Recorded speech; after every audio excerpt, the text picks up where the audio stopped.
All right. Hello, everybody. How's it going? How's everyone's Friday night? All right. We're go ahead and continuing our little talk from Monday. Nathan's here with us on a Friday before we go ahead and raid tonight with our guild, and we're gonna continue our little chat here.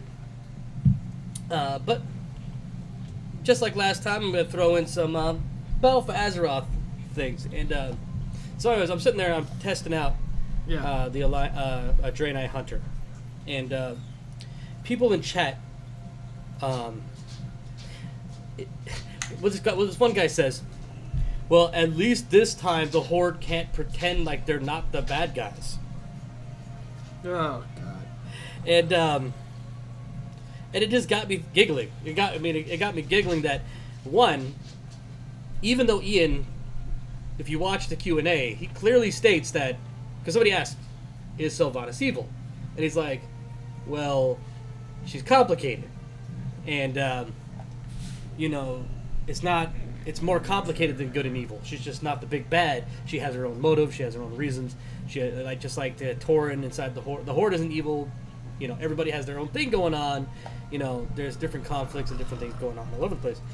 And he even says, he even drops a little hint saying, you should be more careful. You should be more concerned about the idea that maybe the Alliance is going to do something evil.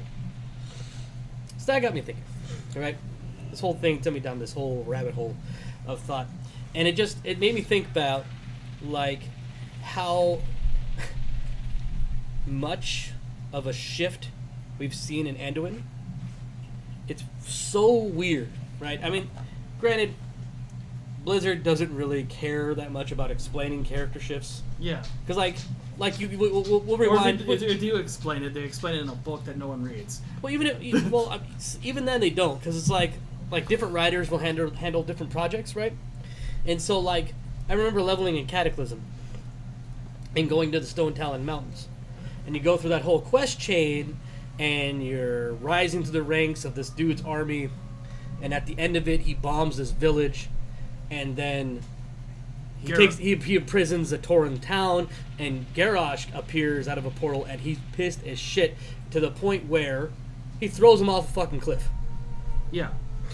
And it's like, and then we go from this Garrosh, who is a brutal, ruthless warlord, but before he even throws the dude off the cliff, he quotes Saurfang.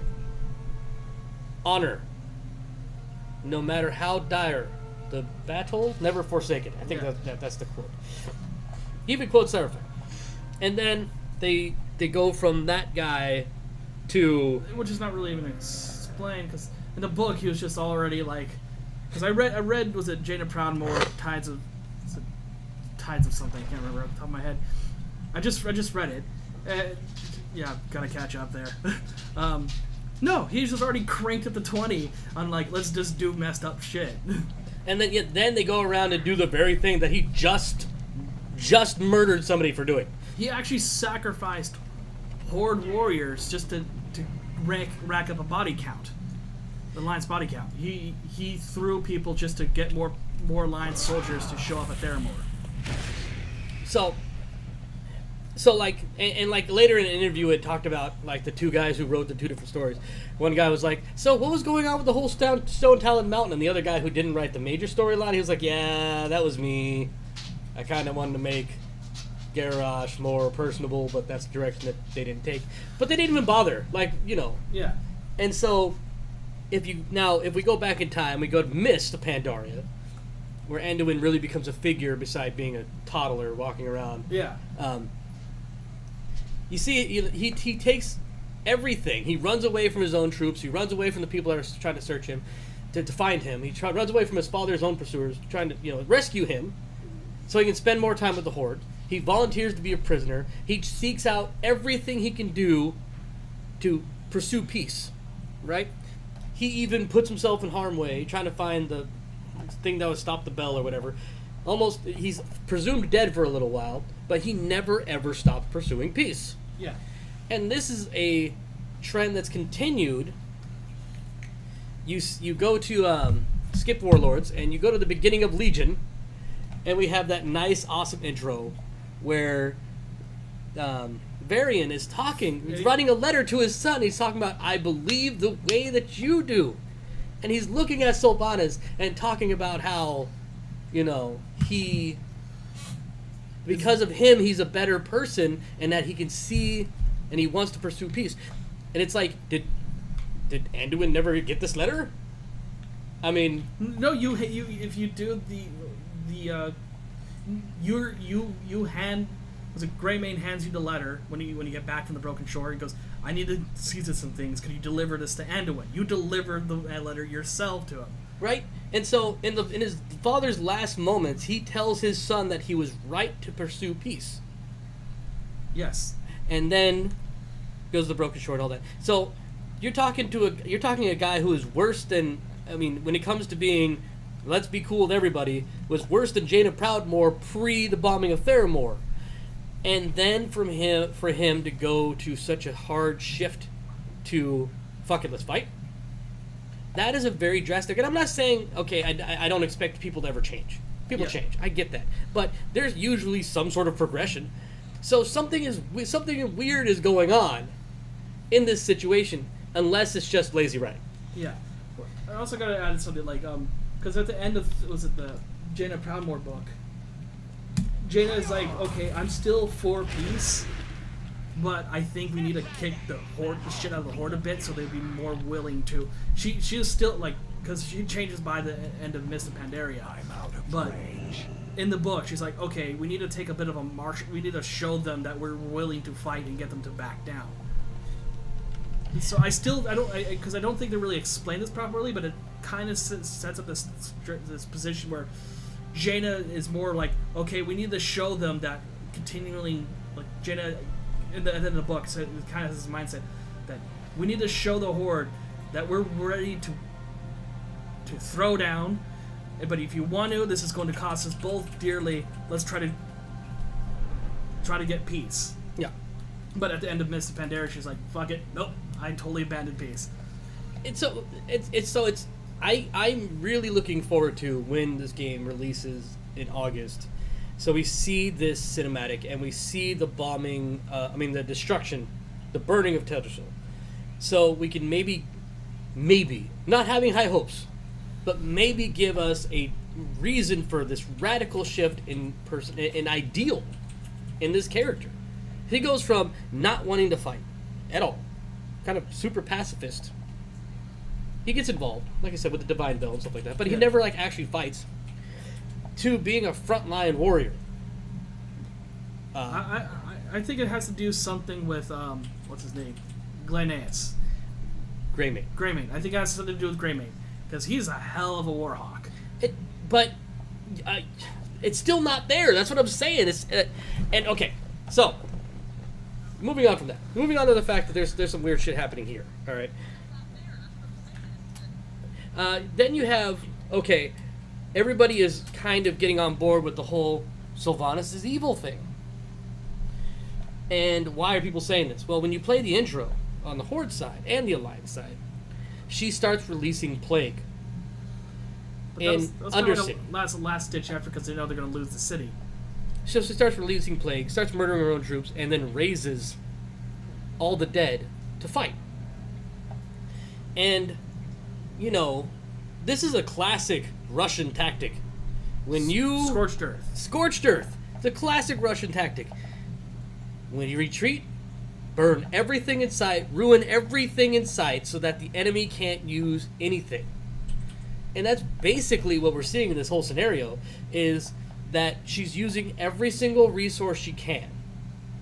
The dead are a resource. She's using them.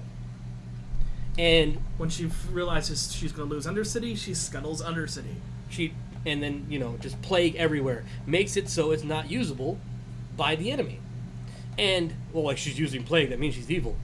Does nobody remember what the fuck happened at Wrathgate? It kills everything. Everything. And the amount of plague that's used in this scenario versus what fucking happened at Wrathgate is like nothing. Is like negligible. I mean, I'm not sitting here being like, oh well, there's nothing wrong with murdering your own troop and rising them from the grave. That's not what I'm saying. What I'm saying here is that when the plague is used to its full effect, it murdered fucking everybody. Everything, everywhere. Both armies took a devastating, devastating blow when the Wrathgate happened. Well, it was the three and armies. there was far more people. It was the three armies. Yeah. It was the Horde, the Alliance, and the Scourge. Scourge. And it was killing the undead also. So we had a huge death toll at the Wrathgate when unchecked use of the plague. Granted, this is nowhere near the scale of Wrathgate, No. which is weird. Because when you watch the cinematic, it's like thousands of people. Granted, you can't have that in the fucking World of Warcraft. If you put thousands of people in the same screen, in the same loading area, the game would fucking explode. It would just, your computer would spontaneously combust. That's why they made it a fucking instance scenario where there's only like 10 fucking people, so that it doesn't explode the World of Warcraft. So yeah, I'm not being like, well, there should be thousands of people. Yeah, I get it, but at the same time, it's not as crazy as people are making this out to be. And it really seemed like she was just localizing the use of the plague into the was it Undercity and the remains of Lordaeron, the capital city. And okay, what really blows my mind. Granted, okay, I'm gonna break the fourth wall here and start talking about real things here for a second. But this is supposed to be a fucking war, right? Let's talk about logistics in war, right? Yeah. So a buddy of mine, when he was stationed in Bahrain, one of his ensigns liked to tell him all the time that one of him, being the lowest ranking officer, was worth 63 enlisted people. And he reminded his people all the time about how many more, how the military basically puts a number value of lives on position and people. One officer, an ensign, the lowest ranking, an O1, was worth like 63 enlisted people. All right? This is real. This is the United States government. This is real shit right here. Another example. Logistics in wartime. After the invasion of Iraq and Afghanistan and all the other places, but Afghanistan specifically, right? Army came to the realization that it was more cost-effective to leave all the tanks that they used in Afghanistan right where it fucking was. They abandoned thousands of tanks, which cost millions and millions of dollars, stripped them of the most important parts so the enemy can't use these tanks, but left the majority of these fucking things just right where they are. And when the public found out about this, was years ago, but when the public found out about this, people were pissed, but not very many people knew about it because most people don't pay attention to what the fuck's going on. But when it comes to war, when it comes to conflict, in our own day-to-day lives, we have numbers associated with what is acceptable losses. This is what generals do in wartime. They take an objective, and they say, how many lives is this objective worth? Right? And if that objective reaches an acceptable level, then those lives, it's okay to lose this many people for it. Now, you might sit there and be like, no, the military doesn't do this. That's barbaric. That is insane. How can you put such a low level on human life? You got to. That's how wars are won, all right? So, enough Downy Dubber about being a Debbie Downer about the military and how real life works. Let's go back to the World of Warcraft. Now, this is a war. We need to see more of this. We need to see both sides doing questionable things because it's a fucking war. We need to see Alliance killing prisoners. We need to see Horde doing nasty things, murdering civilians. We need to see these things happening because this is what happens in war. This is the cost of doing business. I can tell you from what I've read from some of the books I've read for the Horde, there is no such thing as a civilian. Everyone's a combatant. So saying that Sylvanas is evil for using resources to evacuate her people, because when you start that Horde scenario, that's the first thing you're fucking doing, is evacuating Undercity, which is under siege. Yes. And then you go to the gates and you defend Undercity, or you try to. But what you're doing, you're slowing down the advance of the enemy so that the civilian population can't escape. Yeah, but well, at least the orcs don't recognize civilians. But I mean, Yeah, that's I know what I'm that saying. is in a But- sense but- what we're doing in but- this situation. So when you're trying to save your people, Yeah. what is too much to do in the face of the enemy? I don't know. I'm not just saying. I don't know. like- I'm really. But I'm just saying there's also this really weird clash of just cultures between the Horde and the Alliance. That definitely is. As I said, like the orcs don't really necessarily see civilians. Now, transitioning to another subject. Back into the we're continuing on with this Battle for Azeroth things. All right. One thing, like Saurfang, right? Mm-hmm. Saurfang has been in the alpha and the beta been bounced back and forth between somebody who is either a traitor or somebody who is so just overcome with the difference of ideals that he doesn't want to fight anymore. He doesn't want to fight for the Horde. He's disillusioned. He doesn't want anything to do with it. Now, why do I bring him up? Saurfang has betrayed his war chief once before. This is not the first time he's done this. Yeah, you've done this quite recently. Very, very recently, right?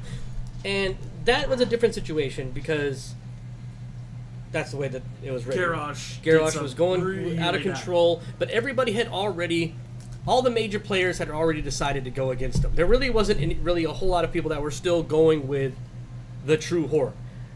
Thrall said this guy's fucked. Vol'jin said this guy's fucked. Bane said this dude's fucked. Lorthamar said this dude's fucked. Even Sylvanas said this dude fucked. So the majority of the Horde had already turned their back. So when he betrays his war chief and protects and invades Orgrimmar on a little secret mission with Thrall to try to get Thrall to Garrosh to try to talk some sense into him, it's already a collective effort. Yeah. But he does betray his war chief. He was his mentor. He was supposed to be the dude that was supposed to be Garrosh's moral compass. That was one of the reasons why Thrall was like, "Oh, okay, it's Egret cool." was supposed to be Garrosh's moral compass, and you saw him like all messed up and half dead at the Dark Shamans. Yes. And he was the moral compass, and he's there goes Jiminy Cricket right there. Yep. But you see what I'm saying? Yeah. So he's done this once before, which is okay, cool. Everybody was behind this. If he just jumps ship again so soon after his last, because like when you go, okay, I'm gonna okay, let's check something out here. Let's go on a little journey, huh? So I'm gonna take you to Orgrimmar, and we're gonna go talk to Saurfang, and we're gonna see what he says, because I thought it was pretty crazy what he says, and I still think it's kind of crazy what he says, and based on what he says, I think it's such a weird move. So, while we're waiting for the loading screen, you can see what I mean. Why this shocks me. Why this blows me away. That he's doing this again so soon. Come on, there we go. So here we go. Gotta talk to Saurfang. And there goes something moving by the house. Hello, dogs. So, going over to Saurfang. Oh, the pizza's here. Pizza guy! Anyways. The dogs are all really excited about the pizza guy. Alright. Here he is. Mr. Saurfang in the flesh. Hanging out with Nazgrim, because, you know, but not, because there's E-Trick. Anyways. I was actually surprised he survived. Who? E-Trick, because he got messed up pretty Yeah, bad. he got messed up. He got pretty fucked up. So, here he is. What's up, homie? Let's talk. I am he that watches they. I am the fist of retribution. That which does quell the recalcitrant? I don't know how to pronounce that word. So, I'm going to look this word up because I don't know what this word is. I don't even know how to pronounce it. But I'm the one that quells the insert word here I can't pronounce. Dare you defy the war chief? Dare you face my merciless judgment? Okay, so the word is Recalcitrant.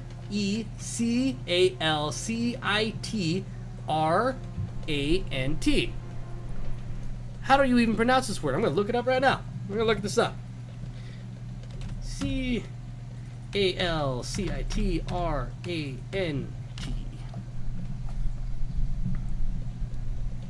Recalcitrant.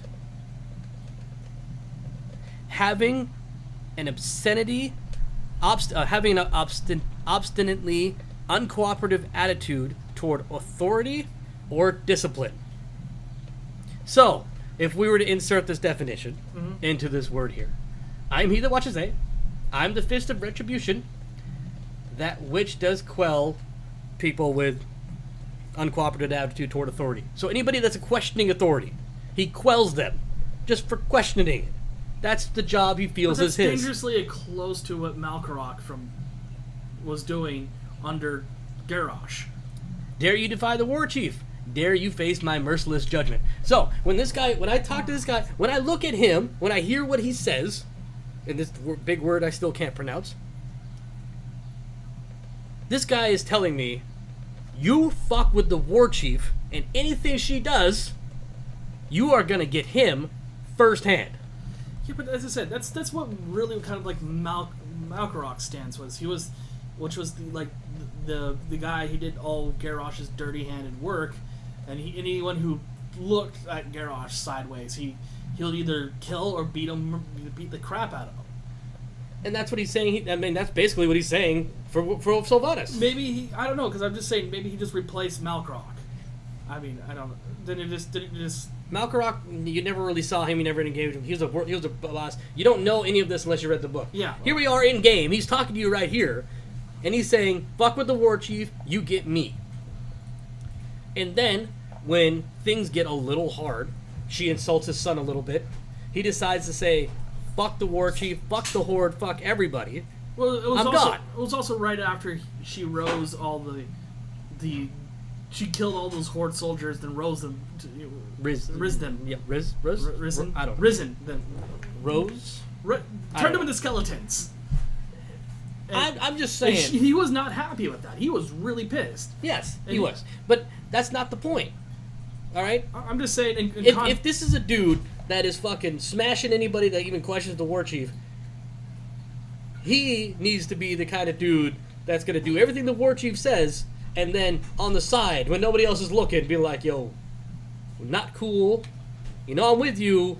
What you did wasn't cool there." And he's questioning her in front of everybody. All right? So, why... Okay. If he betrays Sylvanas, he is a twice damn traitor. Betrayed Garrosh. Yeah. Betrays Sylvanas. Why would anybody, regardless of his intentions, why would anybody trust this dude in the Horde ever again?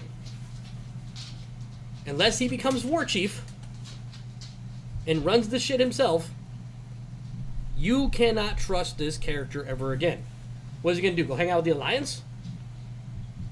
It's supposed to a lot more of it's supposed to, because at the end of the Alliance side, he actually stops the Alliance from there's a full-on retreat, and they're getting ready to do a last stand, and he's like, "No, I got this. I'll hold off the Alliance. You guys get out." What he actually does is he sneaks off by himself because he is so disgruntled with the way things are happening. No, he seeks a glory. I did the Alliance side and the Horde side.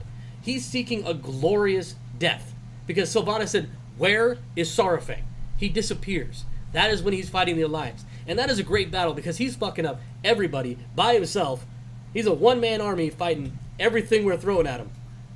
A mini raid boss right there. It's kind of awesome. And then when he's defeated, Anduin says, we can take him to the stockades, and we can talk about honor and how to reclaim it or regain it. Something like that. Also weird, but what I'm saying, if he does not die, if he betrays the Horde and does not die, is not killed, I'm gonna be very disappointed. I got something. Okay, go ahead. I got something. Okay, all right. So you said, because I still haven't watched the what's it called, the Q&A with Ian. Yep. But he says shouldn't be looking at Anduin, right? That's what he said. Not Anduin, but he's saying that you should look up the Alliance. You should be worried that the Alliance is going to do something evil. So they just dragged off Sourfang, one of the most hardcore Horde guys who's willing to do before you go too crazy, I just want to interject this. When you do the scenario, because they've updated it, when you do the scenario of the free Princess Zalanji, you see him, and before he actually distracts the guards and he says, "Hey, take me to your boy king." This time he says, "No, you're not here for me. I don't want to go anywhere. I cannot fight for this Horde. Leave me where I am. I do not wish to be free." He chooses to stay right where he is. But there's a so he doesn't have to make a decision. So he doesn't have to fight. There's a difference between helping out the Alliance and just saying, I've done so much, I'm done. No, what I'm saying is, because it's like you can almost see the writing on the wall, right? When it comes to this kind of thing, monster's bad. Anything that's scary looking is going to be the enemy. Anybody who's not scary looking, they're the good guys. So how is it going to end? The good guys are going to win because the scary monsters are bad. No, just let me. Like I said, my thought here. So, what's one of the Shadow Priest's abilities? Is to mind control. Yeah. Weapon of Anduin. Which you see Anduin do in Mist of Pandora. Weapon of Anduin just starts tormenting and mind controlling Sourfang. Maybe that's the messed up thing that the Alliance is supposed to do. Maybe he's getting Stockholm Syndrome. Maybe he's saying, "Hey, look, you're my prisoner." No, he's not torturing him. Yeah. He's not torturing him. He's just sitting there being like, "Hey, you know what? Sylvanas is doing some messed up stuff, buddy. That's okay. We're going to treat you good over here. We're not the bad guy." And he's going to join on the cause of the other person because he's comes to as I said, maybe that's the messed classic Stockholm Syndrome. But I'm saying, if they go the route to make Saurfang a traitor, again, he needs to die. He needs to die. He needs to either go to the fucking... he needs to go join the Night Watch on the wall, right? Which is an extended death sentence. He needs to go join the Night Watch from fucking Game of Thrones. Somehow go to he Westeros. Needs to go to Westeros and join the wall. Something. But you cannot betray your faction twice. Why doesn't he just go, like, if he's so if he gets so pissed off at Sylvanas, why don't you just challenge her to a mock Geralt? Exactly. That would be what an orc would do. That would be exactly what an orc would do. I don't like the way this is going. Mak'Naral. Let's go. Right now. He doesn't do that. No. And so this is nothing set in stone. We're still in beta. Things can still change, but from what it looks like so far, Saurfang's going to have a really big change of heart. Why do you have to shit on the Alliance leaders? And Blizzard? Because I'm kind of getting tired of this musical war chief. Right? I mean, I'm hoping that I'm wrong. I'm hoping that we're not getting another war chief themed expansion. Let's have a High King expansion where the war chief is going off the rails again. Let's have a High King expansion where we have to take down.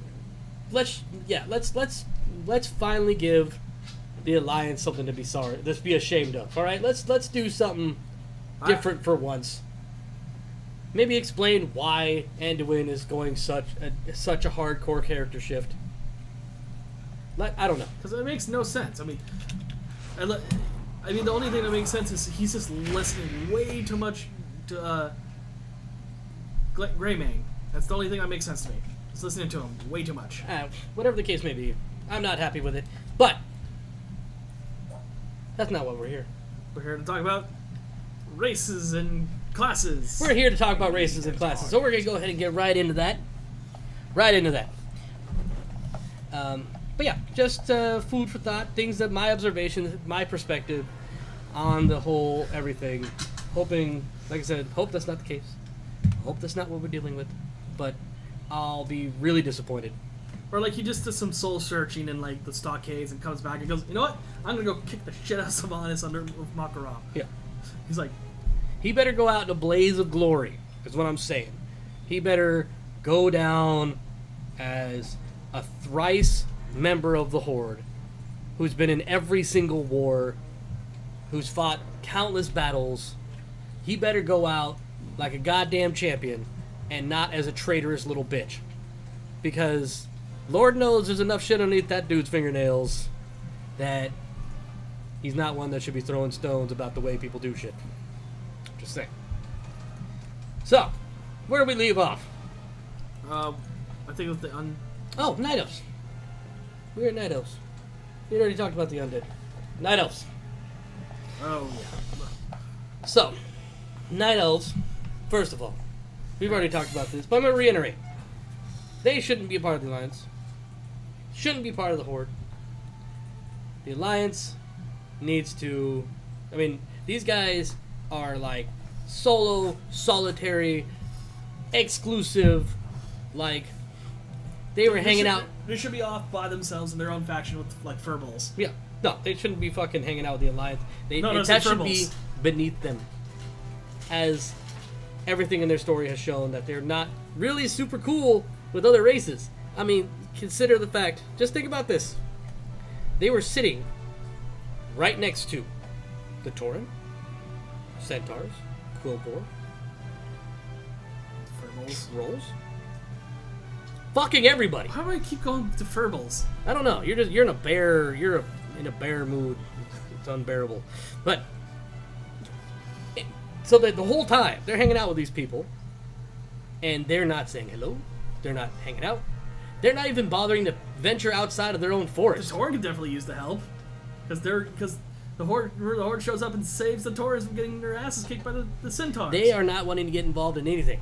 The only time they show their pretty little faces is when the Legion shows up. Is when the War Song Stand clan starts cutting down their force. But, just saying, these are not guys who are super well known for their cooperative nature. Yeah.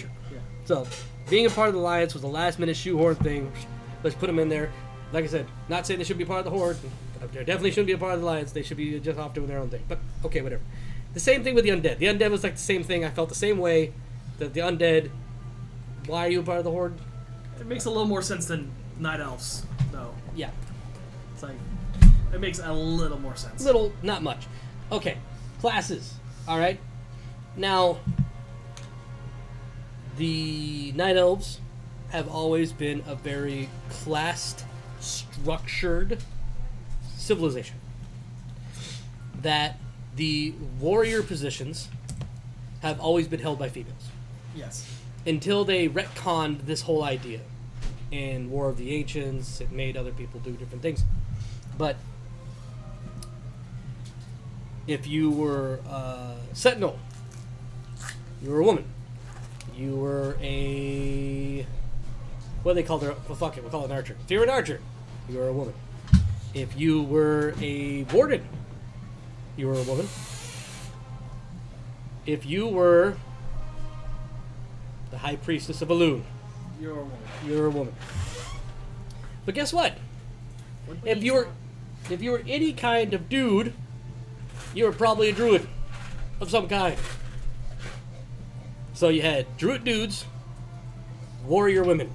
Warrior women protecting their dudes while they sleep for thousands of years. Weird, whatever, but that's... I'm not saying it's weird. I'm saying that's was their society. Druids did all the mystical, magical shit. So when you're playing Warcraft 3, you have these giant ogre-looking fucking bear dudes that are your bear druids. You have your skinny spell-casting units, which are your druids of the talent. Yes. You have your dryads, and it makes me giggle because basically, like 75% of the the night elf abilities that made their race unique in Warcraft 3 all got shoved in the druid. Bear form, druid. Bird form, druid. Fairy fire, druid. Spell magic? Typhoon, druid. They just threw it all in the druid. So, because it's an MMO, they just said, fuck it. And they let everybody be everything. But, if you're being true to their race, being true to their kind, anything that is warrior, hunter, rogue, those are all women. Priest also. Also priest. But the priest wasn't a priest. The priest was an archer. Yeah. So they're called priests, but they're not priests in the priestly sense. So this wasn't a thing. The word priest was there. They decided to make it a class available for night elves because they have priests, right? Yeah, sure. Okay, so yes. Sort of should be merged with hunters. Yeah, that's meh. So warrior, yes. Hunter, yes. Rogue, yes. Priest, yes. No, but yes. Whatever. Mage, No. fuck no. Anything that you know about the Night Elves is they despise anything arcane because of the War of Eternity. Because of the Queen of Jara. Because of everything that fucking happened. They want nothing to do with the arcane. At all. So when anybody even fucking starts messing with the arcane, They just kill them. they kill them, banish them, get rid of them. No. They only made an exception to banish them for the Highborn that helped them. Everyone else got killed. So The this is a Highborn- cataclysm fuck up. No. You know what the reason was? They were saying that there was hidden pockets that just like, okay, we're gonna accept them for the war effort. Mm-hmm. So, yeah. Monks, they'll teach it to anybody. Doesn't matter. Druid, Should be dudes. should be dudes. Death Knights, yes, they were part of the... whatever. Argidon at the time, so yes. Sure, why not? The Argidon actually has druids. Because of Night Elf. They have druids. They specifically have druids helping. To help them restore the land. Yeah. Yeah. Yeah, so they're specifically there. Specifically druids. There's even a Argidon enclave inside of Darnassus, which I don't remember seeing in any other capital, period. Huh. Anyways. So they can outsource their druids better. Tauren. Warrior, Warriors- yes. Oh, yeah. Oh, yes, for sure. Paladin, that was an interesting story about why they could be paladins. And it kind of makes sense. And basically, the Tauren version of the paladin is basically a plate-wearing druid of the sun. Is how they did it. Is how they went about becoming paladins. But when you play as a Tauren druid, your entire toolkit is still that of a regular paladin. So the same thing for other classes, which they kind of shoehorn in there. I don't have a big problem with them deciding to take up and become paladins. I don't have a problem with that. I thought their story was cool about how they became paladins. But if they just change the names and the icon, the abilities can all work exactly the same. Just give them some sort of unique flair to make them But that's not gonna Dawnwalkers. happen, Make them Dawnwalkers instead of just... though. Druids. I mean, The paladins. yeah, just make them Dawnwalkers instead of Paladins. Just change a couple things around. That would make me That happy. ain't gonna Not happen. gonna happen, but whatever. But at least they explained it that they decided to do this. They took it up, and that they didn't start out this way. They were just like, okay, this is something we're going to do because we don't like the way the Horde is going. So we need some light junkies. Hunters, part of their society forever. Yes. Priests, no. Not really. Nuh-uh. No. I'm not even going to go into why. That's just another cataclysm. What the fuck? Well, their priests, same thing for the paladins. Well, They are basically Enshi light only non-druid druids.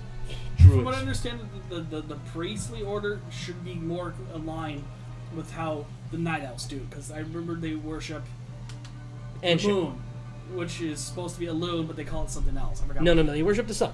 Sun. Is Anshe. Anshe. They call the sun Anshe. Oh. So the sun is the eye of Anshe. So they worship Anshe. So when the paladin, he is a plate wearing druid of Anshe. Okay. Same thing with the priest, Anshe. Anshe. Okay. Shamans, that goes arm in arm with their society since day one. So yes, that's fine. Monks will teach it to anybody. Druids. Kind of weird. Kind of weird. The druid. Okay. Now, to be honest with you, no one should be a fucking druid beside a night elf. But for the sake of balance, They had to add. they had to pick a race. So they said, closed their eyes, threw a dart at the dartboard, and said, Tauren. Their reasoning is kind of makes sense because the Tauren's just been on Kalimdor for so long with the Night Elves, and like Night Elves go like, fuck it. No, they said that they had the most kindred spirits, so they taught them druidism. Yeah. Why didn't they do that for fucking 10,000 years? And if you go back into the War of Ancient, Taurens were helping them then, but they weren't druids, they were just the lesser races. So, whatever. Fuckery. Yeah, some weird fuckery in there, so yeah, whatever, they're there.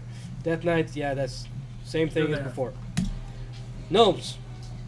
Ugh, Definitely should not be warriors. no. Alright? Should not. I could never. I mean, it's funny. I think it's hilarious to see a warrior, I do. a little I gnome have at warrior least charging at I everybody. have at least one but warrior one warrior gnome somewhere You put this dude as a tank. in a sheer conflict against that dude? He's just gonna get stepped on. Like literally just stepped on. Mm-mm. Like, what? Did No. he just step on something? Yeah, Shit. no, and no. So, now, culturally, gnomes are inquisitive, want to learn everything about everything. So, for everything else, it makes sense. There should just be a caster class. I mean, there should Not be- hunter, but they introduced that later, and they said that High Chief Mechanork or Mechatork, I don't know, fucking robot riding dude, Mechatork said, "Hey, everyone we need to learn have some hunters in the ranks." So okay, sure, that works. Rogues, not really. Was this because they're so small they're just not noticed? You want to know why? You want to know why they're rogues? Because they're short. Because Lord of the Rings. The hobbits. Mm-hmm. Oh, What fucking is- hobbits? Bilbo. He would be a rogue. He is the burglar. Yeah. Guess what? Tolkien. There it is. Less hairy feet. Hobbit. Mm-hmm. There's your hobbits. Priest. Makes sense because I said casters because that's just their intellect. Well, they're curious, so, Yeah, so- they saw humans doing it. They want to find out about it. Yeah. They see the elves and humans doing it. They want to find out about it with mages. Makes sense. Warlocks, same thing. They see it. They want to know about it. Monks, they'll teach it to anybody.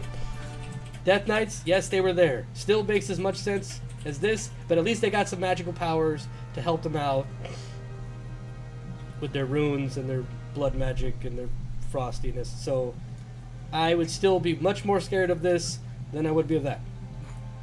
Troll. Yes, warrior, for sure. It's going to be cool to see Zandalar, because Zandalar actually has a caste system, which explains, so if, like, they test their infants, their children, and if they have sort of, anybody that has, like, some sort of, any,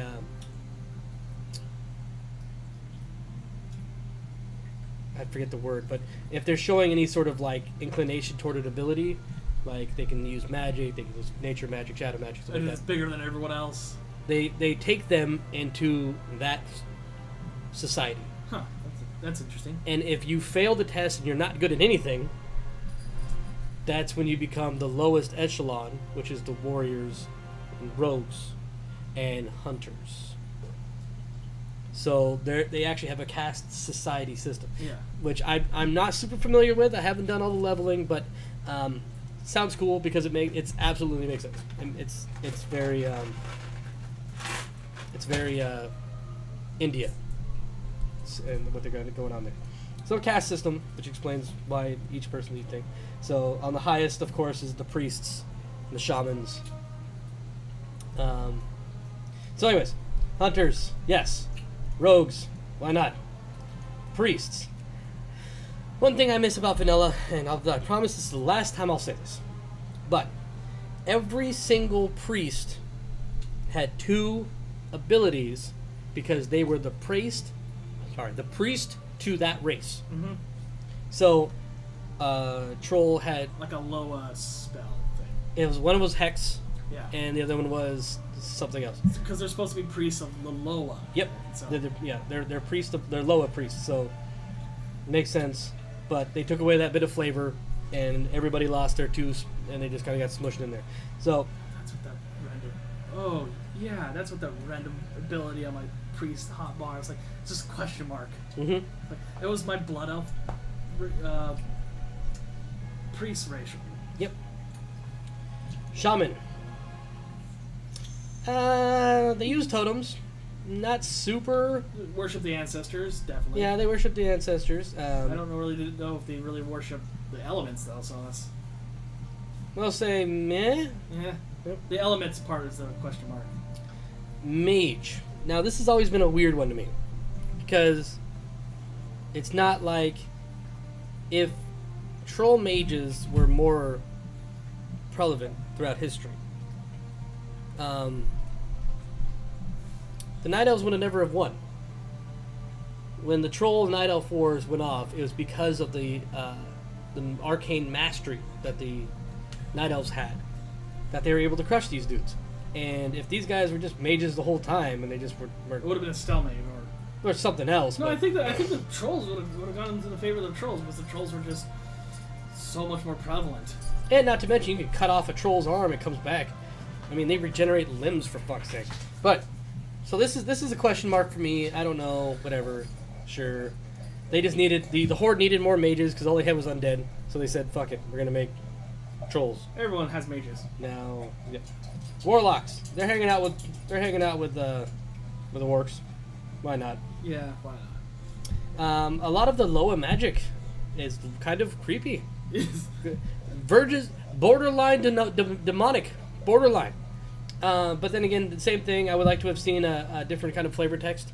Like when you go to the Warlock Order Hall, there is one of the people that you used to talk to for something. She is a troll warlock, but her imp Yeah. is wearing one of the Loa masks. So, one of those little voodoo masks. It's hilarious, and I was like, that makes sense. It's totally what a troll would do. Oh, it's not a demon, it's a Loa. Ooh. Don't pay attention to that. I see an angry ass voidwalker wearing that. It's like, Yeah. I hate you. Dresses him up. No, Loa. Good. No, but And then the voidwalker's like, I want to fucking murder you. Because those guys are not happy. monks. Anybody, Yeah. everybody. Druids. That's kind of weird. Cool story. While they were being attacked by Garrosh, one of the people, he got in tune with the Loa, and the Loa showed her how to do changing magics. And it's always been a part of their history with the Loa magics and the Loa and the history and all the rest of that shit that they've been able to shapeshift and shit like that. Once again, I just wish that they had a tooltip change, so it reflected the Loa nature of their druidism. So their forms are not like the standard forms you see. You can like still the bat, like the like the bat form, like Yeah. the flight form for bats. Yeah. Like they have panther gods. So being a cat doesn't have to be not a cat. They have bear gods. They can still be bears. Just call them something else. make them look more trolly. Yeah. Oh, just put a little flavor text in there. And this is something that is still kind of weirding me out. But if you read Chronicle, Chronicle states that all the Loa are supposed to be wild gods. And if you don't know wild gods, Pick up Chronicles, read it. I'll do the quick and dirty. What's her name? Not Anar's Titan Keeper. Freya. Freya made the Emerald Dream. Freya's walking around Primal Azeroth, sees a bunch of animals that she likes a lot, connects their spirits to the Emerald Dream, and turns them into wild gods. That's how all the wild gods became wild gods. And they're saying that Loa are just more wild gods, which would make sense if the other wild gods would acknowledge them at all. Yeah. If they had been around since the beginning, they think they would have known each other, but they don't really. There's a real division in between druids, night elf druidism, and pretty much everything else. So, we're gonna go to Zandalar. We're gonna see a lot with the Loa. So maybe we'll see something different. Maybe they'll say something different. We'll see. Hope so. We'll see. Death Knight, yes, they were there. Draenei, everyone's favorite space squid. Space goat. Space squid. Space goat goats. Goat squid. Squid? Squid? It's a squote. Squid. Your space squotes. Russian space quotes. Russian space quotes. They're fun. They. I remember seeing one of the message boards, and I'm sorry to keep going back to people's silly opinions, but it's just like, one person was like, the Horde is a bunch of stupid fucking invading aliens, and they're like foreigners anyways trying to destroy Azeroth. They all should be destroyed. And in the Alliance is a space alien invader. Basically, they kind of crashed land without anybody's permission. They just kind of said, hey, we're here. They took out like a whole, like, I remember one of the took out like a family home and killed like this dude's whole entire family. There's like a quest to retrieve the family remains and give it to him. He's crying on the dock. So, it's like, my bad. Yeah. Still, space aliens. And it's not like the orcs. They were kind of.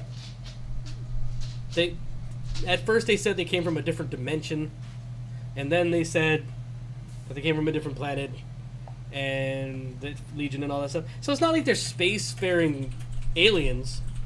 They just open a magic portal. Yeah, they put into the portal. So they're aliens in that sense. But these guys actually explore the stars. These guys, you can't get more... They're space refugees. Yeah, they're... Okay. So, there's that. Warriors, yeah. Paladins, of course. Yeah. Hunters. Now, for the longest time, I said that makes no sense. But... I think it's more something that got picked up more when they're on Draenor. Yes. If you read the Chronicle and you learn their stuff, they talk a lot about the Rangiri, the ranger unit that would go out and pacify, protect caravans, do all that shit. So when they were on Draenor, they did actually do quite a bit of ranging and hunting and forward operating secret shit. So, yeah. Priest. Yes. Yep. Shaman. Cool story. Cool story about how they got there. More flavor text. No. It makes sense that Broken are shaman. Doesn't make sense that a Draenei is shaman. Because if you don't know, Fast and Dirty, one of the Broken, the light abandoned him because the red mist, the red plague changed him, and he couldn't contact the light. So he's praying to the light, praying to the light, praying to the light. The light's not answering. And then he prays so much for somebody to hear him. And the elements hear him. It's like, hey, we've been looking for someone new because the last guy's just kind of crazy. So, and then that guy is the one who went back to the Draenei and taught them how to be shamans. And they also worship their ancestors, not just the light. They do more than that. They kind of trap their ancestors' spirits in spirit stones and make them into robots. They don't really worship. They don't really worship their ancestors. They just don't let them die. They're totally not the Eldar. Yeah, not Eldar. Definitely not. We're not gonna have to worry about yeah. So Adaptus Astartes coming up and just shoving boots up everyone's ass. That's some Warhammer stuff, people. So yeah. Some weird stuff. Don't think they should be shamans. Doesn't make a lot of sense. If there's a broken race, absolutely. I got a little theory about light and what it does to people, because these guys, especially this expansion. I'm not going to get into it. I'm not going to get into it now. That'll be another day, conversation for another day. But I do have something about light and light races. Okay, Mage. Yes, yeah. It talks. That's the whole reason why Jaden was like, look at these guys. Magic. Yeah. Sargeras was like, He's like, bunk. Again, they'll teach it to anybody. Death Knights. Nah. yeah, they're apparently there. They're apparently were there. Yeah. That's the best way to say it. Apparently, they were there. Moving on. Blood elves. Blood Elves. Warrior. When these guys were first introduced, they were the only race in the whole game that couldn't be warriors. And it was awesome. Because It made sense. it made sense. Because these guys have never been about frontline fighting. They have an elite guard that protects the king. The Spellbreakers. Yes. But that is as close to warrioring as they get. Yes. If they are that close to the enemy, they're too close. That's why they have humans to help them. Yeah, exactly. Well, we're not super good at the whole martial paralysis thing. We're getting our ass kicked by some trolls. Let's go have these primitive assholes over here help us out. Let's go get the humans, and We'll teach them how to do like. we'll trade off. You hit them in the face. We'll teach you magic later. All right. All right. Some magic, not some good stuff. Yeah.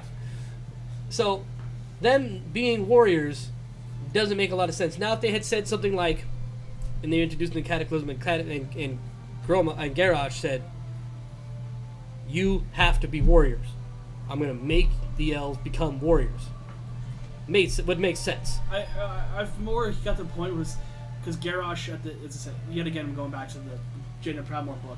Garrosh is like, we're going to war. Everyone just pump everything you can into this. And so I'm sure the Blood Elves are like, I'm going to send you a bunch of orcs. You're going to learn how to be warriors. I don't care if you don't want to be. You're going to learn how to be a warrior. I'm sure they're like, okay, we don't have time to train up anything else, so here's a bunch of warriors. Yep, that makes sense. But the reason Blizzard said, yeah, they're warriors is because there's the Spellbreakers.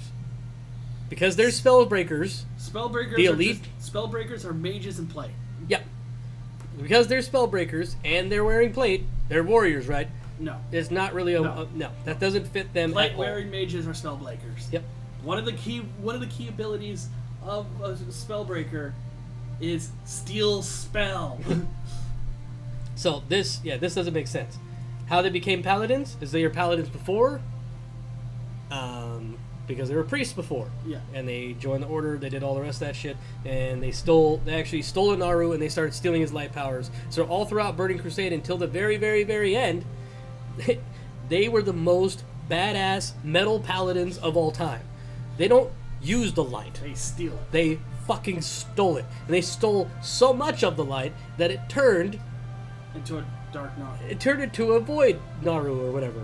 It became a void god or whatever the fuck, whatever they called it. They keep changing it, but The terms of void they stuff is very completely confusing. drained it of light. Is basically what I'm saying. And then they felt bad afterward, and then they pledged to never do anything like that again. So from after Burning Crusade on, they're your typical light wielding paladin, but for that entire expansion, I'm sure if the Nightwell disappeared again, they'll probably go back to just being evil. it was awesome. It was just awesome. Like, you would go to Quel'Thalas, you would go to the Warlock area, and you would actually see the Naru, and they're actually draining the life out of the Naru and empowering the paladins to use the light. It was great. Okay. Hunter goes back to their history from day one. Elving, Legolas. More Lord of the Rings. You're welcome. Rogue, sure. Priest, yes. Oh yeah. Mage, yep. Oh yes. Absolutely. That's the whole reason why they're a thing. Warlock, Yeah. yep. Monk, anybody, everybody. And yes, they were definitely there. They were there in space. That's like around their front door. Yep, they were right there. Worgen, Should be everything that humans are. everything that a human could be, these guys should be able to be. So But warrior, really yep. not. Hunter, no. There should be Whatever. paladins though. There should be Worgen paladins. There should definitely be Worgen paladins, for sure. Absolutely. Rogue, yeah, sure, why not? Yeah. Priest, yeah, Mages, yeah. yep. Warlocks, no. Nope. Warlocks, same for the same reason why humans shouldn't be warlocks. These guys shouldn't be warlocks either. Go to the first video. Yep. Druid. That was some shoehorned bullshit. They said that they had like nature wizards they had little pseudo druids hanging out in the wilderness, like fucking shed witches. They could have They done would it- go they- for they could've remedies and made cures. the lore a lot more. They could have made it like. Here you go. Want to know why they're druids? Because the Worgen curse. There it is. Yeah, that would have been so much simpler, and it still made. They came from druids. They're all Worgens. They can be druids. Yeah, Cool. They already are druids. Yep. You can say basically the Worgen are just like what's the multi-class? Yep. They're a multi-class race. This right here is a big no. Because Worgens can't be undead. Yep. That's a big no. Absolutely no. You know what the reason was? Okay. Got log bacon. Anyways, people like them werewolf furry stuff. no. You remember Wrath? Yeah. When you're questing around, I think in Grizzly Hills, Yeah. there's Worgen Yes. in Grizzly Hills. Yeah. Because whoever that mage that summoned them from the great beyond got taken up to whatever in Northrend, and he made more werewolves up here. So you actually dealt with them. You fought them. They actually had pretty cool models. They had that weird leather mask thing over their face. And I remember there's that one in the, what was it, I think, Upguard Pinnacle, you used to be able to tame as a hunter. Yep. Then you see people running around with Worgen pets. It was weird. Don't see that anymore. So they said, well, there were Worgen in Northrend. You can't see my face, but I'm making a silly face. No. All right? Fuck off with your bullshit. Worgen can't be undead. Worgen can't be undead. It's like the driving story part in Cataclysm.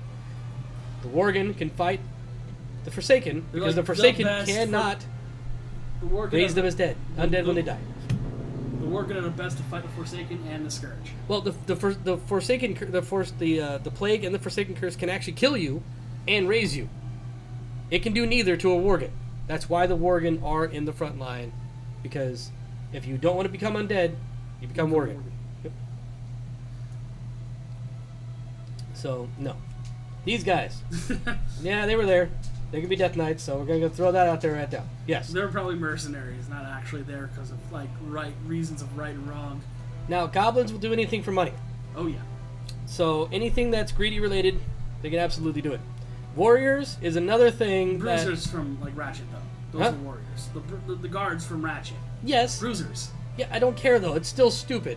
That's what they have. That goofy looking. They didn't exist at the time. They did. They were there. No.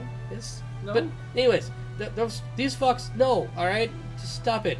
The same thing. This like same thing right there. Like, okay, I'm gonna have this guy go kill fucking that. I attack your ankles. Take that, you bastard. No. Yeah. No. Stop it. Just get out of here. You're gonna wear. No. Stop it. You're adorable. Hunters, not really, but okay, whatever. Rogues, absolutely. Priest, yes. Now it's cool how they wield the light. They just want it. They're greedy. They say, "I want it so bad," and the white light says pretty much answers anybody that says, "I want it bad enough." You want me? I'm here. White light. Here's The some fucking light. money. Give me some. The light is a dirty whore. All right, it'll go to anybody that wants it. It doesn't even. It's not even a prostitute. It's just like, yeah, okay. It like they bargain with the shamans. Yes, they bargain with the elements, and they make deals to use their power. So yes, mages. Yes, greedy. Yes. Oh yeah. Absolutely. Oh. Warlock makes perfect sense for 10 these times guys over, yes. because they are just willing to do anything because they're so greedy. They were there. We already said that. Pandarians. Now, I had promised an extra bonus last time, and I never went into it because I really wanted to talk about these guys before I really went into it. Now, monks. Monks were one of my favorite D&D characters of all time because they didn't need weapons.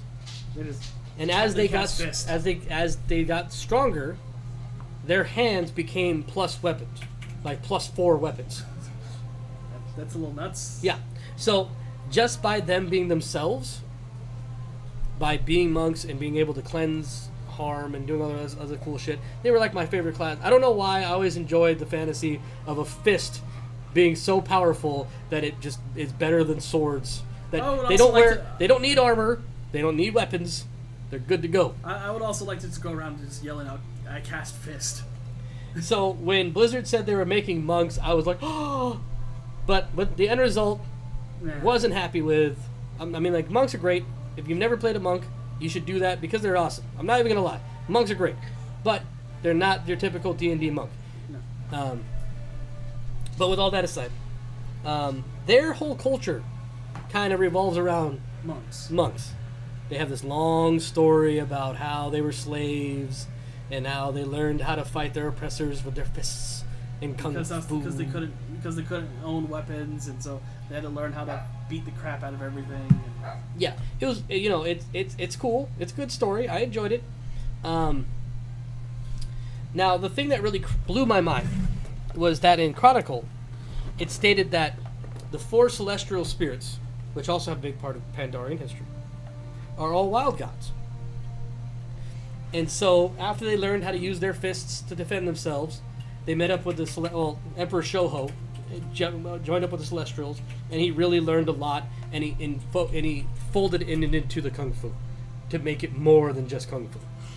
And so, in a very weird way, monks are druids of the fist.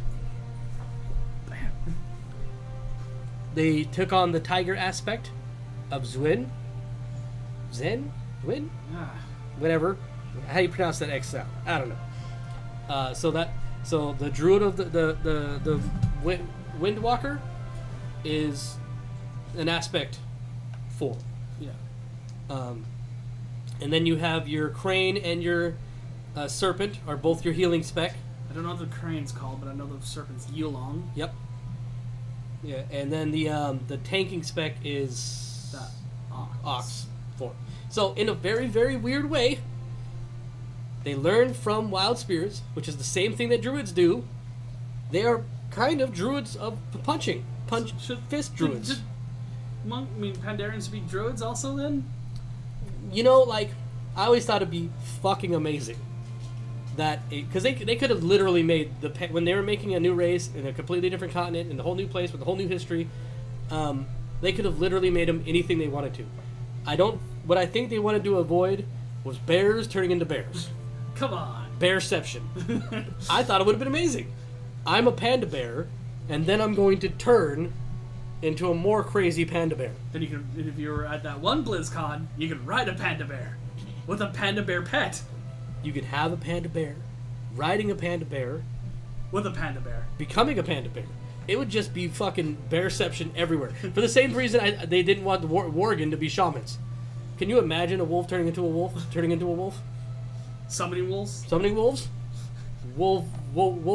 That would Blizzard, do this, Please. I need more wolves in my life.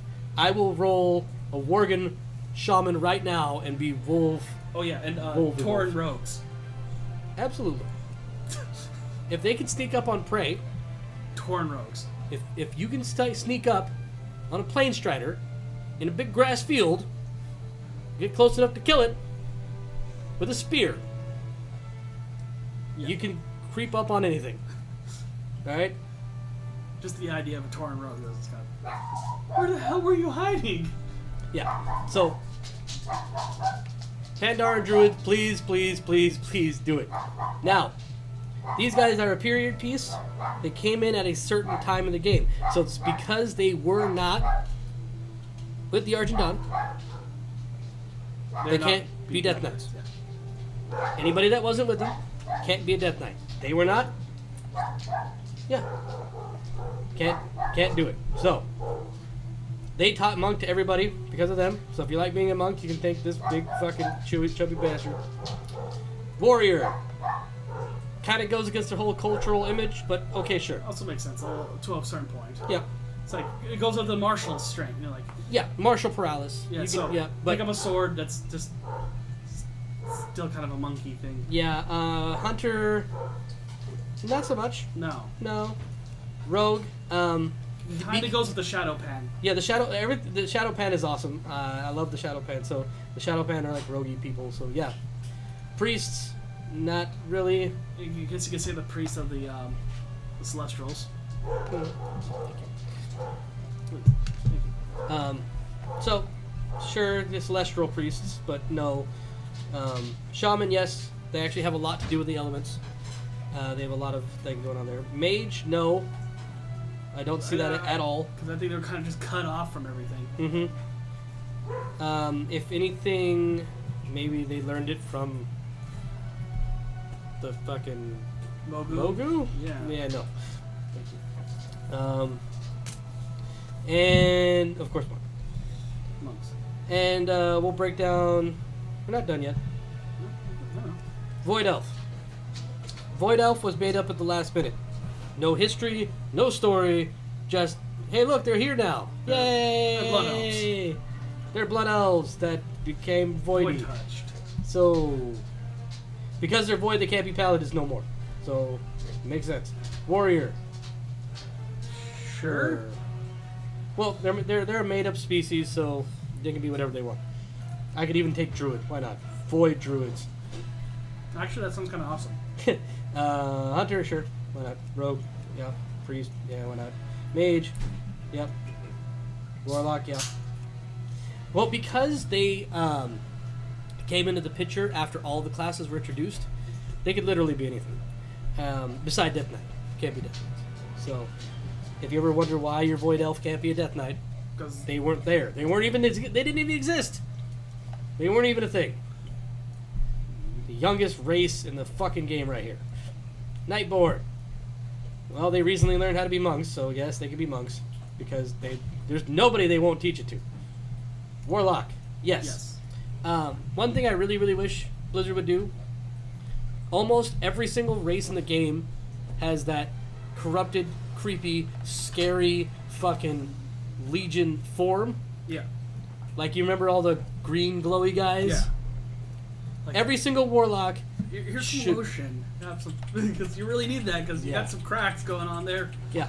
I would really love that you had the option to be the corrupted form of every single race. And then I would really want there to be Tauren, because those Tauren glowy fell forms blew my fucking mind. It was I loved it. I loved every second of it. But I really wish that was a thing. It's not a thing. Whatever. Mages. Oh yeah. Oh yeah. Yes, yes, yes, and yes. Priest. Uh, Now I had the question that I never had the answer to. I never found out. Still don't know the answer to. Who do Nightborn pray to? I would think a loon. You would think that, but I mean, looking it up, there is no definite answer. There's no definite answer. Now, Elune worship, correct me if I'm wrong, wasn't the pivotal cornerstone of Night Elf life. It was a thing, and it was something that they did acknowledge pretty much since day one, but it wasn't like Ajara worshipped Elune. Yeah. No, Ajara kind of just worshipped. Temple of a loon somewhere in Sormar. I think Ajara just worshipped herself and power. Yeah. And her arcane power. And I think, in the sense, I think these guys are probably much the same. And Sargeras is okay. No, but I think they just worship like. No, I'm saying the Nightwell was kind of like their source of power. It sustained them and was their everything. So, if anything, they really revere the Nightwell more than they did Elune. I don't really see them as they don't really seem like a loony kind of people. But yeah, there's no Temple of Elune inside Suramar. You don't see any idols. You don't see any statues. All you see is statues of Nightborn. I don't know. I don't know. No, I don't know either. I spent like hours looking at this. Then there's no answer. So, them being a priest of anything doesn't really make a lot of sense. Blizzard, what the hell? Yeah, and that's another thing that was kind of weird, because every other race in the game, it goes into great detail about like religious practices and all this other shit. Like when they introduced Draenei, that's when they introduced this whole fucking crystal beings. The Naru. They introduced the whole Naru to kind of cover the whole aspect of their religion. And they did a lot more work with that back then. But this guys, they're like, yeah, you know, whatever. They're there. So, yeah. Rogues. Rogues. Yeah. Yep. Hunters. there's statues of hunters inside Suramar. Yeah. Yep. So yes, warriors, no, It'll be kind of like No. three spell breakers. and no. No. If there was like mage blades, if there was somebody that used swords and magic, then yes. But But no. that's not what they do. That's not what a warrior does. The warrior doesn't need magic. He has a hit thing to hit He just something with. yells and punches things. So, no. Now, this was really cool in my opinion because this was the High Mountain Torrent was a straight throwback to vanilla Torrents.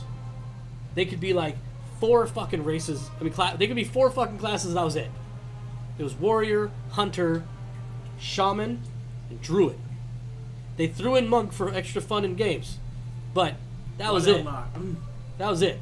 So vanilla, that was all you can be as a Tauren. Those 4 things. And a High Mountain Tauren, it could be 5 things because Wow. monks are whores, and so anybody can be a monk. So I thought that was cool. That was just me, but yeah, I always thought that was cool.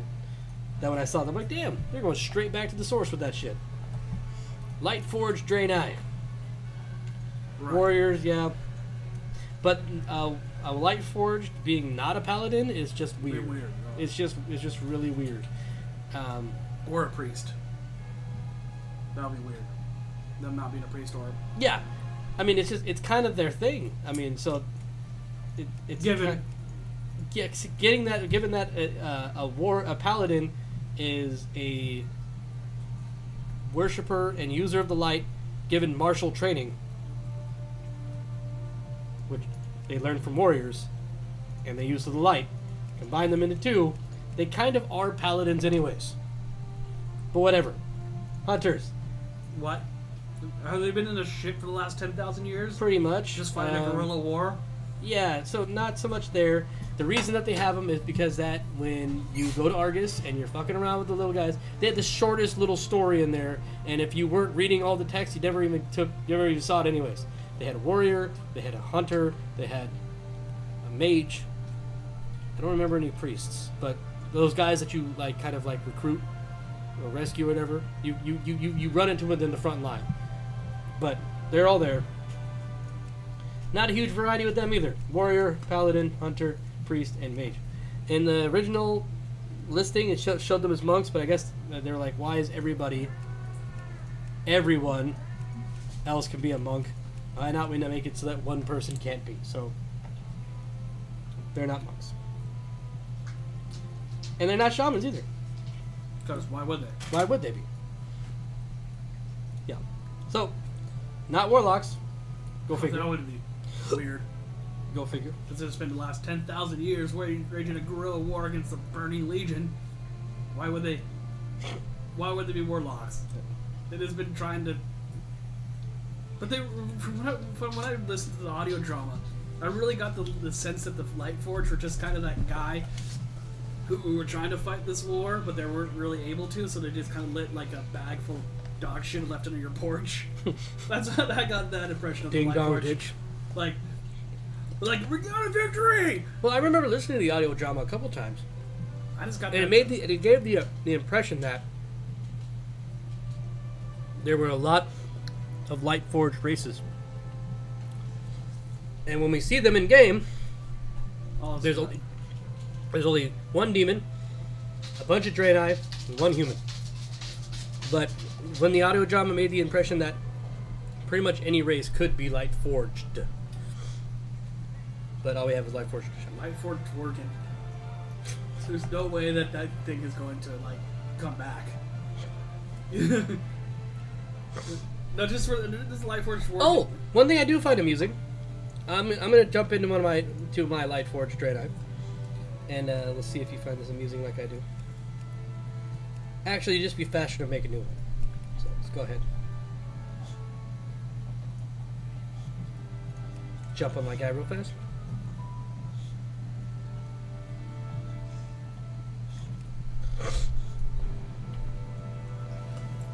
Hopefully he's still on the Vindicar.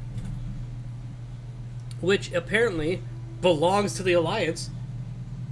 If that's not terrifying, I don't know what isn't. It's a Does it have fucking a- spaceship that can shoot lasers an orbital from cannon. outer space.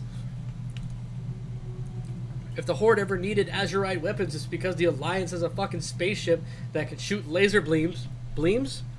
Beams? Gleaming. You got bleamage. Bleamage everywhere. Where the fuck am I? You're in. God damn it. Let's go back God- to the imagery. I know, I just don't want to go all the way over there. So. Anyways, I fucking hate this city. Alright, moving on. Well, pretty stoked with myself. I finally got Children Week done. Oh, So, yeah, I got mine done last year. and I'm one pet away from getting the Elder Matron. So pretty stoked about that. So next year. I mean, I think I started my for the Children Week way back in like Wrath. Only what, like 8 years later, I completed it. The next thing to happen is going to be the Midsummer Festival. Ew. I Did hate that a long time that. ago. I hate that shit. That's why I didn't do it the first time. But I'm going to have to do it because now I'm I had fun during that. Like, but 4 world events away from getting But a Long Straight Trip Bit. I'll let you guess which ones. well, since you said Midsummer, so Midsummer. Love in the Air. Nope. Hint, they all involve PvP. Oh, it's been a while since I did it. Because that's the one thing that stopped me from doing for the children. It was like, because that was the only achievement I needed to do was for the children, and the other reason was the PvP stuff. So I'm trying to remember.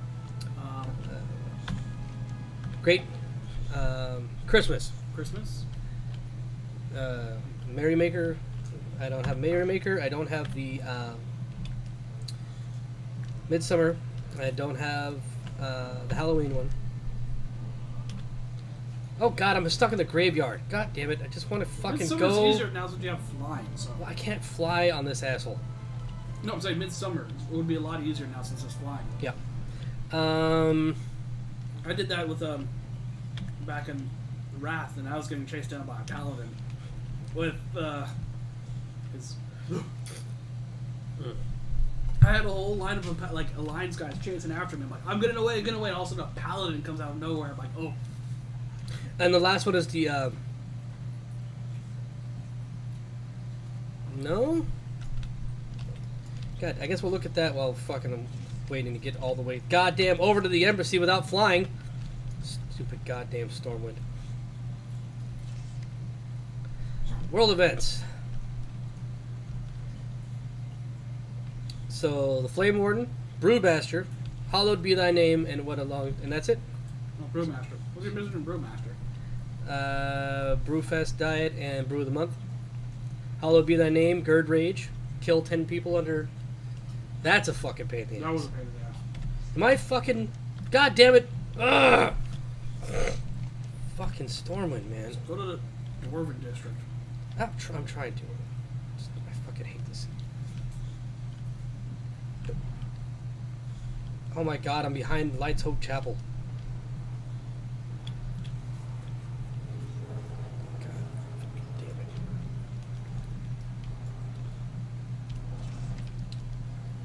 And then this stupid shit like Check Your Head, Masquerade, Trick or Treats of Azeroth, which is going fucking everywhere. Yeah, then I've completed that. Yeah, back in the day, paladins were frightening when you're flagged for PvP. Well, because you couldn't kill them. Well, no, plus they had the bonus speed when they had the was it the Aura of the Righteous or whatever on. Oh, auras. They had like 15% movement speed. So I'm getting away from the alliance. There's like probably like 20 alliance. Oh, guys. thank God I'm here. There's like 20 alliance guys behind me. All of a sudden, a paladin comes up and he's just gaining ground. I'm like, shit. I'm like trying to get to because I was in Oh, yeah, I'm here. Okay, so I go down here. I was at was it Duskwood, and so I was just trying to make my way to Deadwood Pass so I could just jump off the cliff because I was a mage and just slow fall to safety. And here's Veligent Korra. Remember him? Oh, that annoying dude. Yeah. Yep. And guess what? What do you know about becoming Lightforged? I'm told power. I'm comes told from the power comes from unlikely places. But yeah, he gives like little short answers to everything. Wonderful. Wonderful. I passed my trial. Congratulations. But yeah, I thought that was kind of weird. I'm told it comes from unlikely places. Because at first it just seemed like that fucking light ore made you. And look at this. What happened to the The shadow. light and shadow fragments? I don't know. It's weird. And also, I mean, I have my little fucking Una out, but look at this shit over here. Or is it over there? I don't know. I'll find it eventually. Herp de derp de derp de derp de derp. Just do bullshit right here. It's her doll. Mm-hmm. What does it do? Well, she's been dead for like thousands of years. How did that doll get on? Mm-hmm. Because did like the Vindicar just basically left her to die in the first place? What was in the Vindicar? It was the Exodar. But the Vindicar was with the Exodar though. The That would Vindicar is happen. made out of pieces of the The Exodar. So So kinda? yeah. Yeah. How did a ship that was made out of pieces of the Exodar, a doll that's been, what did it mean? Is it like super glued to that one section of the ship for like? But yeah, her little doll's right there. I thought a nice little touch. Creepy, but a nice Seriously. little touch. That doll's like 10,000 years old. And Yeah, you had to fucking paraglide off of 2 remote islands just to get it in the first fucking place. I don't know if you've ever done the quest, but yeah, it I know. sucked. I got. And there, The scenario's a bitch. at the very end of it all, here we are. We're ready to wear. Ready to bomb in our spaceship of doom. So the Alliance has an ion cannon satellite from GDI. has their own light Death Star. So the Alliance is now GDI from Command and Conquer Sure. because they have the ion cannon. Yep. That's not disconcerting. Who needs to have a war when you have a spaceship that can shoot lasers from the atmosphere? Which is one of their abilities. Nice Yeah. judgment. So couldn't they just like rain hellfire on like Ogremar? Oh, well, we're right over Ogremar right now. Hi, Ogremar. How's it going? There's a jar. I like how the goblins just turned the Zara into a giant horde symbol.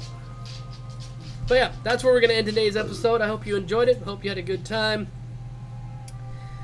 Next week, we'll talk about something else. Not this, though. We're done with this subject. Yep. No more of this. On to something else. Well, I have to think of it. Yep. And if you have any requests, comments, questions, concerns, let me know, and I'll find out, and I'll let you know more about what I know. And see ya.